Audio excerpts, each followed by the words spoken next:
এই আমগুলা না অনেক টক, ডাল খাওয়ার জন্য অনেক ভালো, সেই জন্য নিয়ে আসা।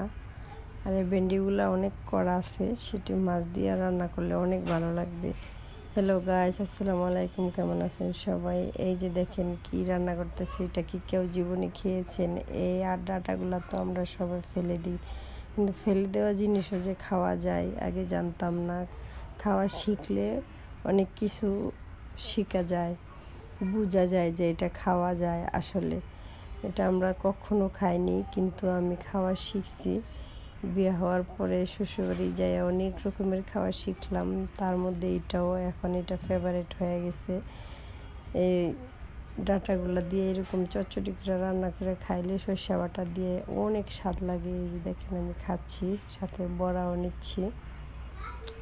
খাওয়া জানলে অনেক কিছুই খাওয়া যায়, তাই এই ডাটাগুলো কিন্তু আমরা ফেলে দিই, কিন্তু সেগুলা খাইলে অবশ্য ভালোই লাগে।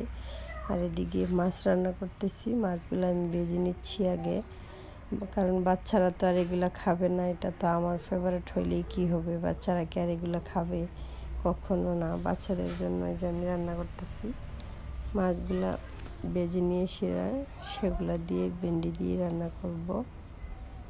মশলাটা আমি কষাচ্ছি। এই জীবনে স্বার্থ ছাড়া কেউ কারো উপকার আসে না, জানেন? যদি তার স্বার্থ পূরণ হয়ে যায় তখন সে আপোষে চলে যায়।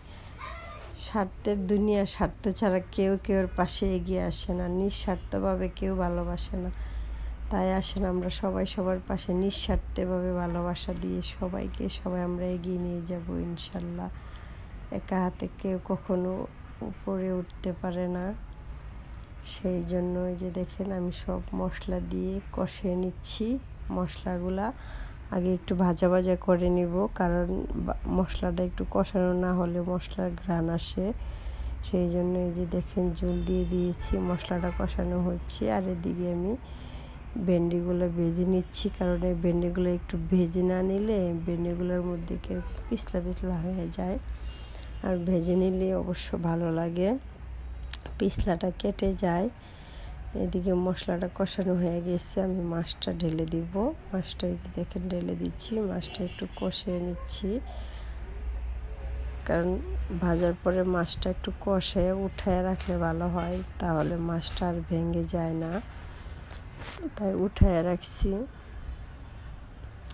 আপনি যদি আমার ভিডিওটা না দেখেন, আপনার ভিডিওটা তো আমার কাছে আসবে না।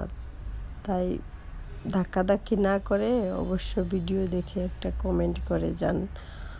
কমেন্ট না করলে বুঝবো কীভাবে যে আপনি আমার ভিডিওটা দেখছেন, বলেন তো? আপনার ভিডিও দেখার সুযোগ করে দেন। ফেসবুক মামা তো বলছে সবাই সবার পাশে থাকতে, তাহলে কেন হিংসাহিংসি করি আমরা, বলেন? কোনো হিংসাহিংসি না করে অবশ্যই সবার পাশে সবাই থাকতে হবে। আমি ঝোল দিয়ে দিলাম, দেখেন ঝোল দেওয়ার পরে মাছটা দিয়ে দিচ্ছি, কারণ এখন আর মাছটা ভেঙে যাওয়ার কোনো চান্স নেই। এই যে ঝোল দিয়ে দিলাম, এখন রেখে দিব। এই যে দেখেন কমপ্লিট হয়ে গেছে। একটু ঝুলঝুলি রাখবো, কারণ বাচ্চারা একটু ঝুলঝুলি খেতে ভালোবাসে, আর ঝুল তরকারি খাওয়াটা ভালো শরীরের জন্য, স্বাস্থ্যের জন্যও ভালো। এই যে আমার ছেলে স্কুলে যাবে, খেয়ে তাকে আমি খাবার দিয়েছি, তার পরীক্ষা চলতেছে। সবাই দোয়া করবেন আমার ছেলের জন্য। তো ভালো থাকেন, আল্লাহ হাফেজ।